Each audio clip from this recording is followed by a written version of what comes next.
Hi అండి. రాజు home ఫుడ్స్‌కి welcome. ఈరోజు వీడియోలో మనం సాయంత్రం టీ టైమ్‌ను మరింత రుచిగా మార్చే ఒక స్పెషల్ రెసిపీతో మీ ముందుకొచ్చాను. అదే అండి క్రిస్పీ అలసందల వడలు. మనందరికీ ఇష్టమైన స్నాక్స్ కూడా.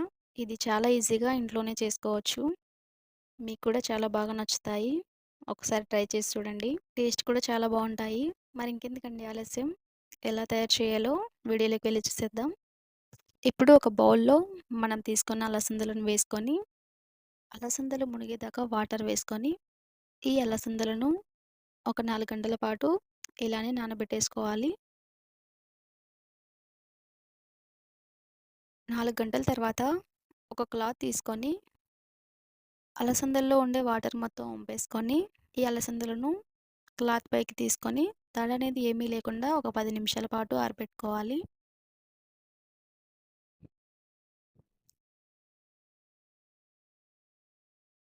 చూడండి, ఈ అలసందలు పూర్తిగా ఆరిపోయాయి. ఇప్పుడు ఒక మిక్సీ జార్ తీసుకొని, ఇందులో ఒక 4 పచ్చిమిర్చిని వేసుకొని, కచ్చా పచ్చాగా గ్రైండ్ చేసుకోవాలి. ఇప్పుడు అలసందలను కూడా వేసుకొని బాగా మెత్తగా గ్రైండ్ చేసి ఒక బౌల్లోకి తీసుకోవాలి.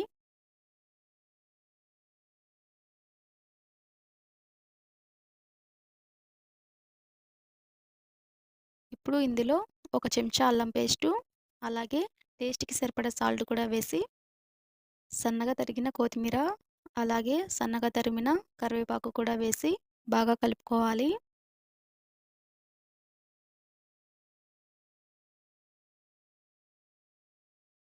చూడండి, ఇలా వీడియోలో చూపిస్తున్న విధంగా పిండి ఉంటే సరిపోతుందండి. ఇప్పుడు స్టవ్ వెలిగించి కడాయి తీసుకొని, ఇందులో డీప్ ఫ్రైకి సరిపడా ఆయిల్ వేసుకోవాలి. చూడండి, ఒక్క విషయాన్ని మాత్రం గుర్తుంచుకోవాలి. ఆయిల్ మాత్రం బాగా వేడైన తర్వాత వేసుకుంటేనే మనకు వడలనేది పర్ఫెక్ట్‌గా వస్తాయి. అందుకోసం ఆయిల్ బాగా వేడవ్వాలి. ఆయిల్ బాగా వేడైన తర్వాత ఒక్కొక్కటిగా వడల్ని వేసుకోవాలండి.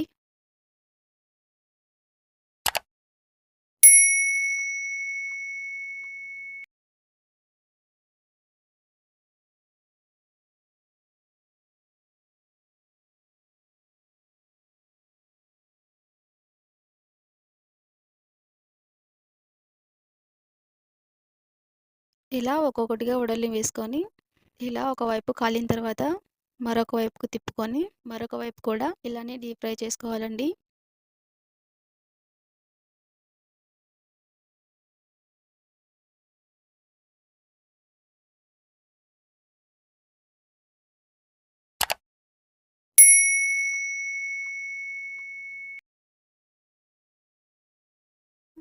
సో, మనకు వడలనేది గోల్డెన్ కలర్‌లో వచ్చేస్తే మనకు వడలు పర్ఫెక్ట్‌గా కాలినట్లండి. వడలనేది ఈ కలర్‌లోకొచ్చేస్తే మనం ఒక ప్లేట్‌లోకి తీసేసుకుంటే సరిపోతుందండి. చూడండి, చాలా సింపుల్‌గా వడలనేది చేసుకోవచ్చు. సో, అన్నిటిని కూడా ఇలానే వేసుకోవాలి. చాలా సింపుల్ అండ్ టేస్టీగా అలసంద వడలనేది రెడీ అయిపోయాయండి. వెల్లుల్లి కారం కానీ, చికెన్ గ్రేవీ కానీ వేసుకొని తింటే ఈ వడలు ఇంకా బావుంటాయండి. మీరు మీ కుటుంబంతో కలిసి ఆనందంగా ఎంజాయ్ చేస్తూ ఆస్వాదించండి. మీరు ఈ రెసిపీని ట్రై చేసిన తర్వాత మీ ఫీడ్‌బ్యాక్‌ను కామెంట్‌లో చెప్పండి. మరిన్ని రుచికరమైన వంటల కోసం మా ఛానల్‌ను సబ్స్క్రైబ్ చేసుకోండి. Thanks for watch.